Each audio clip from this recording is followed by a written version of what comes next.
नमस्कार दोस्तों, एक बार पुनः शिक्षा के इस नए प्लेटफॉर्म पे आप लोगों का हार्दिक स्वागत है। आज की टॉप 20 की श्रृंखला में हम लोग बिना देरी किए हुए चलते हैं आज के अपने पहले प्रश्न की तरफ। आज का पहला प्रश्न आपकी स्क्रीन पे आ चुका है। काबुलीवाला पुस्तक लिखी गई। Option A Sharat Chandra, option B Bankim Chandra Chatterjee, option C Rabindranath Tagore, option D Subhash Chandra Bose. चार ऑप्शन कमेंट सेक्शन में कमेंट करिए। 30 सेकंड का आपको समय दिया जाता है और आप जल्दी से जल्दी कमेंट सेक्शन में अपना कमेंट कर दीजिए। पहले का सही उत्तर हो जाएगा आप लोगों का option number C, Rabindranath Tagore. Kabuliwala पुस्तक किसके द्वारा लिखी गई है? तो हम कह सकते हैं कि काबुलीवाला पुस्तक रविन्द्रनाथ टैगोर के द्वारा लिखी गई है। चलते हैं आज के नेक्स्ट दूसरे प्रश्न की तरफ। दूसरा प्रश्न आपके स्क्रीन पे है। जानबूझ के यहाँ पे आंसर को आपको घुमा फिरा दिया गया है। आप बताएंगे स्वराज पार्टी की स्थापना कब हुई थी? Option A 1922, option B 1233, option C 1906, option D 1999। चार ऑप्शन आपके पास है, आप इसमें से कर सकते हैं या आप अपने मन से कर सकते हैं आंसर। कमेंट सेक्शन में आप बताइए क्या इस चारों में से सही है या कोई और आंसर इसके लिए उपयुक्त होगा।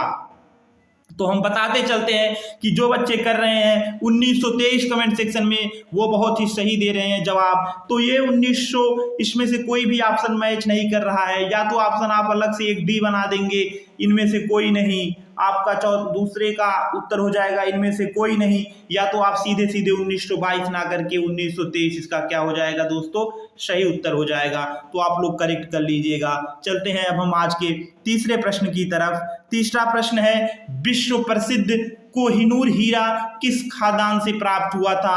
ऑप्शन है आपके पास गोलकुंडा, बरार, विदिशा, इनमें से कोई नहीं। चार ऑप्शन है, आपको बताना है कि जो विश्व प्रसिद्ध कोहिनूर हीरा था वो किस खान से प्राप्त हुआ था। आप अपना उत्तर कमेंट सेक्शन में कमेंट करिए। तो बहुत ही आसान प्रश्न हो गया आज आपका। इसका सही उत्तर हो जाएगा गोलकुंडा की खान से जो है विश्व प्रसिद्ध कोहिनूर हीरा प्राप्त हुआ था। आप चलते हैं आज के चौथे प्रश्न की तरफ। आनंद मठ के लेखक हैं आपके पास ऑप्शन है शरद चंद्र, रविन्द्रनाथ टैगोर, बंकिम चंद्र चटर्जी, ताराशंकर। उत्तर दीजिए आप लोग जल्दी से जल्द, बिना समय को गवाए हुए। हम चाहते हैं कि 10 मिनट के अंदर आपके टॉप 20 क्वेश्चन हो जाए जो कि परीक्षा की दृष्टि से अति महत्वपूर्ण है। दोस्तों बताइए आनंद मठ के लेखक। तो आनंद मठ के लेखक हो जाएंगे आपके बंकिम चंद्र चटर्जी, ऑप्शन नंबर सी। अब चलते हैं आज के पांचवें प्रश्न की तरफ। और पांचवा प्रश्न ये आपके सामने आ गया है। रक्त समूह की खोज की गई थी। आपको बताना है रक्त समूह की खोज किसके द्वारा की गई थी? Landsteiner, Carl Lewis, Robert Brown, Robert Hooke. चार ऑप्शन चारों आपके सामने हैं। आपको बताना है इसमें से सबसे उपयुक्त आंसर आपको चुन के बताना है और कमेंट सेक्शन में कमेंट भी करना है। चलिए दोस्तों, तो आप जल्दी से जल्द आप इसका उत्तर दीजिए बिना समय को गवाए हुए। तो पांचवे का पहला उत्तर हो जाएगा लैंड स्टीनर। तो पांचवे का रक्त समूह की खोज किसके द्वारा की गई थी? तो रक्त समूह की खोज लैंड स्टीनर के द्वारा की गई थी। चलते हैं आज के छठवें प्रश्न की तरफ। आज का छठवां प्रश्न आपकी स्क्रीन पे। विटामिन बी की कमी से होता है, आपको रोग बताना है। विटामिन बी की कमी से कौन सा रोग होता है? रतौंधी, सूखा रोग, बेरी स्कर्वी। तो आप चारों ऑप्शन में से सबसे उपयुक्त ऑप्शन आप बताएंगे कि छठे का कौन सा उत्तर सही हो जाएगा। तो आपको छठे का सबसे उपयुक्त आंसर हो जाएगा बेरी। इसे याद रखने का ट्रिक भी आपके पास हो जाएगा। विटामिन बी से बेरी, इसका भी पहला बा, इसका भी बा। तो आप यहाँ से मैच करके याद कर सकते हैं। जो बच्चे भूलते हैं, बाकी जिसको याद है बहुत बहुत बधाई हो उसको। अब चलते हैं आज के सातवें प्रश्न की तरफ। सातवां प्रश्न आपके सामने, फ्रांसीसी क्रांति किस वर्ष हुई थी? फिर एक बार बड़ा जबरदस्त क्वेश्चन आप लोगों के बीच में। फ्रांसीसी क्रांति किस वर्ष हुई थी? ये क्वेश्चन, ये प्रश्न वही बच्चा बता पाएगा जो गहन अध्ययन किया होगा, जिसने वास्तव में पढ़ाई की होगी। तो बताइए फ्रांसीसी क्रांति किस वर्ष हुई थी? Option A 1976, option B 1979, option C 1989, option D 1918। हम एक ऑप्शन इसमें अपनी तरफ से दे दे रहे हैं, ऑप्शन ई। इनमें से कोई नहीं। कौन सा बच्चा कौन सा उत्तर इसमें करेगा? आप जल्दी से बताइए हमें। इनमें से कोई नहीं। आप समझ लीजिएगा दोस्तों। बताइए, 5 ऑप्शन आपके पास हो जा रहे हैं 7वें का प्रश्न का। आप बताइए, तो जो बच्चे ऑप्शन ई पकड़ रहे हैं वो बहुत सही पकड़ रहे हैं, क्योंकि फ्रांसीसी क्रांति इसमें ऑप्शन नहीं दिया गया है, क्योंकि आपको घुमाया गया है। जो बच्चे बहुत टैलेंटेड होंगे, जो बहुत अच्छे से पढ़े होंगे, वही बताएंगे। तो इसका सही उत्तर हो जाएगा 1789। फ्रांसीसी क्रांति जो है 1789 में हुई थी। चलते हैं नेक्स्ट प्रश्न की तरफ, और नेक्स्ट प्रश्न है आपका 8वां। पूर्व वैदिक काल में समाज के विभाजन का आधार क्या था? जो हमारा पूर्व वैदिक काल था उसमें समाज के विभाजन का आधार क्या था? आपके पास ऑप्शन आ चुके हैं। ऑप्शन आपके पास है धर्म, धन, जन्म, पेशा।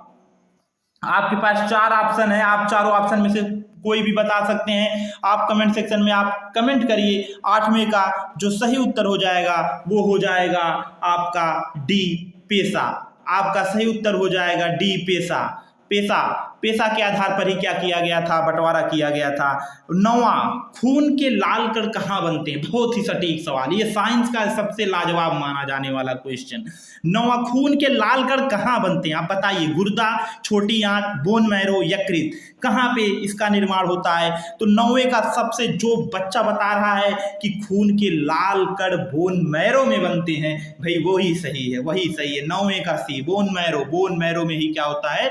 खून के लाल कण का निर्माण होता है। चलते हैं आज के 10वें प्रश्न की तरफ। ये इतिहास का, किसने गदर पार्टी की स्थापना की थी? बताइए। लाला हरदयाल, लाला लाजपत राय, मोतीलाल नेहरू, सी.आर. दास। 4 ऑप्शन आपके सामने, आप एक ऑप्शन चुनिए जो सही हो। आपको सही ऑप्शन बताना है। तो दोस्तों, गदर पार्टी की स्थापना हुई थी लाला हरदयाल के द्वारा। तो ऑप्शन ए, अमेरिका वाला ऑप्शन सही है। चलते हैं आज के हम लोग नेक्स्ट प्रश्न की तरफ। नेक्स्ट प्रश्न आपके पास आ चुका है 11 नंबर का। जोन ऑफ आर्क स्थित है। चलिए बताइए, इतिहास का एक बिजोड़ क्वेश्चन। जोन ऑफ आर्क स्थित है, जोन ऑफ आर्क स्थित है, जोन ऑफ आर्क स्थित है 11 का। बताइए। चलिए, फ्रांस, इटली, ब्रिटेन, स्पेन, कौन सा सही है? जल्दी आइए, कमेंट सेक्शन में कमेंट करिए और तेजी से। जो बच्चे जो भी कर रहे हैं, गलत हो या सही हो, लेकिन आपका कमेंट आना चाहिए। जोन ऑफ आर्क स्थित है कहाँ? बताइए 11वें का उत्तर। तो 11वें का उत्तर हो जाएगा आपका France. A, America. Option A, France फिर सही हो चुका है आपका। तो आप बताएंगे जोन ऑफ आर्क फ्रांस में स्थित है। चलिए 12वें क्वेश्चन की तरफ आइए। 12वां क्वेश्चन, चतुर्थ स्तंभ से आशय है विधायिका, न्यायपालिका, कार्यपालिका, प्रेस। जैसा हम मानते हैं कि आज के समय में सबसे ज्यादा उपयुक्त हो चुका है चौथा स्तंभ, लेकिन कुछ लोगों का मानना है कि आने वाले समय में शिक्षा को चौथा स्तंभ माना जाएगा। चतुर्थ स्तंभ से आशय है 12वें का अभी तक का सब सही उत्तर आपके सामने है ऑप्शन नंबर डी, प्रेस। कौन सा उत्तर सही हो जाएगा? तो चौथा स्तंभ हो जाएगा आपका ऑप्शन डी, प्रेस। अब चलते हैं आज के 13वें प्रश्न की तरफ। चांदीपुर क्यों प्रसिद्ध है? यही वो प्रश्न है, यही वो प्रश्न है जो हम कब से इंतजार कर रहे थे बेसब्री से। चांदीपुर क्यों प्रसिद्ध है? बताएंगे सब लोग। हम इसका उत्तर आपको नेक्स्ट वीडियो में देंगे, क्योंकि आपको बताना है, चाहे कहीं से, गूगल से, विकिपीडिया से, कहीं से खोज के आप बताएंगे इसका 13वें का उत्तर चांदीपुर क्यों प्रसिद्ध है। चलिए, आपको बताना है, आप कमेंट करिएगा। हम आपको इसका उत्तर नेक्स्ट आने वाले वीडियो में देंगे दोस्तों, क्योंकि कुछ ये आपका होमवर्क हो जाएगा, आप रिवीजन भी करते रहेंगे। चलिए 14 प्रश्न पे आने की तरफ एक बार आप लोगों से है कि आप जल्दी से जल्दी हमारे चैनल को सब्सक्राइब कर लीजिए ज्यादा से ज्यादा, और ज्यादा से ज्यादा संख्या में शेयर, लाइक, सब्सक्राइब करवाइए, क्योंकि आने वाले super TET, UP TET, CTET, ऐसे यूपी पुलिस जैसी परीक्षाओं के लिए हमारा वीडियो सभी बच्चों के लिए, सभी बच्चों बच्चियों के लिए अत्यंत महत्वपूर्ण होने वाला है। चलिए आइए 14 प्रश्न। दक्षिण अफ्रीका से गांधी जी किस वर्ष भारत आए? भाई आपके सामने आ चुका है प्रश्न कि दक्षिण अफ्रीका से गांधी जी किस वर्ष भारत आए थे? तो बताना है 1915 में, 1926 में, 1917 में, 1929 में। बहुत ही सही जवाब जो बच्चे ने कह दिया कि सर 1915, यही सही उत्तर हो जाएगा। लिख के ले लीजिए।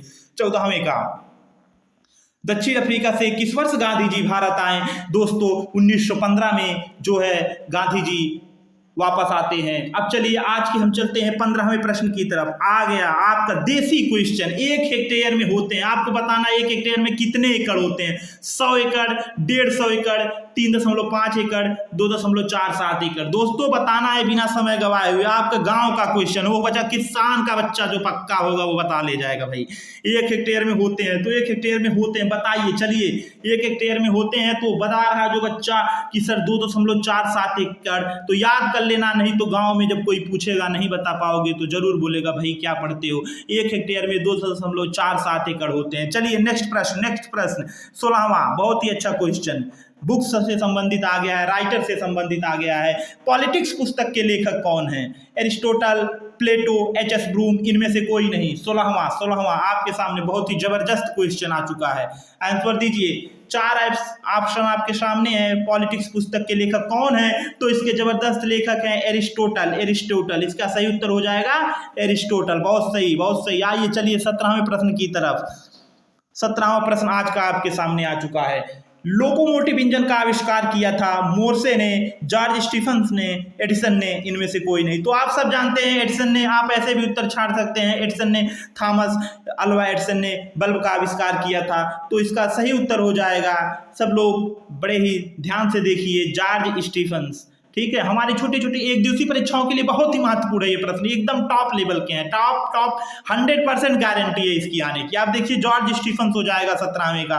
ठीक है, लोकोमोटिव इंजन का क्या था? जॉर्ज स्टीफंस ने किया था। चलिए आइए 18वें प्रश्न की तरफ। 18वां प्रश्न आपके सामने है।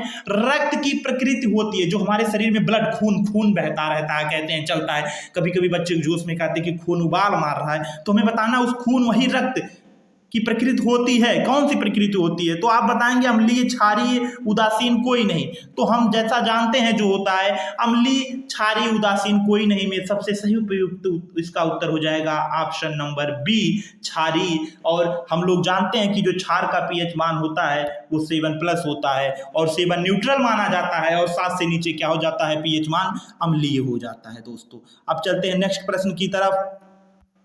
19वां प्रश्न आ चुका है। सिंधु घाटी सभ्यता में समाज की प्रकृति क्या थी? आपको बताना उस समय की समाज जो समाज था सिंधु घाटी सभ्यता में, उसकी प्रकृति कैसी थी? ग्रामीण, नगरीय, अर्धनगरीय, कबायली, जैसे कबीले में लोग रहते थे ना, तो वो पूछ रहा है कि आप बताइए समाज की प्रकृति क्या थी। तो आप बताएंगे कि इसका जो है सिंधु घाटी सभ्यता की जो प्रकृति थी वो नगरीय थी, ना कि ग्रामीण थी, ना कि अर्धनागरी, ना कि कबायली। तो सही उत्तर हो जाएगा नगरी। और चलते हैं आज के सबसे बेहतरीन प्रश्न 20वां, जो कि आखिरी प्रश्न है और बहुत ही अच्छा क्वेश्चन आ चुका है, धाकड़ क्वेश्चन कह सकते हैं जिसे। AK-47 राइफल का आविष्कार किसके द्वारा किया गया?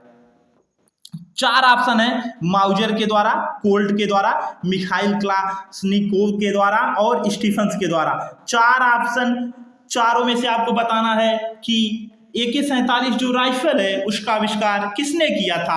तो हम आपको बताते चलते हैं, AK-47 राइफल जो है निर्माण किया गया था मिखाइल क्लाशनिकोव द्वारा। याद करिए AK-47, जो कि इस समय बहुत ही अच्छा राइफल माना जाता है। दोस्तों आज की टॉप 20 श्रृंखला यहीं पे समाप्त होती है। आप लोग ज़्यादा से ज़्यादा इस चैनल को शेयर, सब्सक्राइब, लाइक करवाइए, और आने वाली परीक्षाओं में हमारी गारंटी, हमारा वादा है, आपको हम सफलता दिलवाएंगे। Thank you.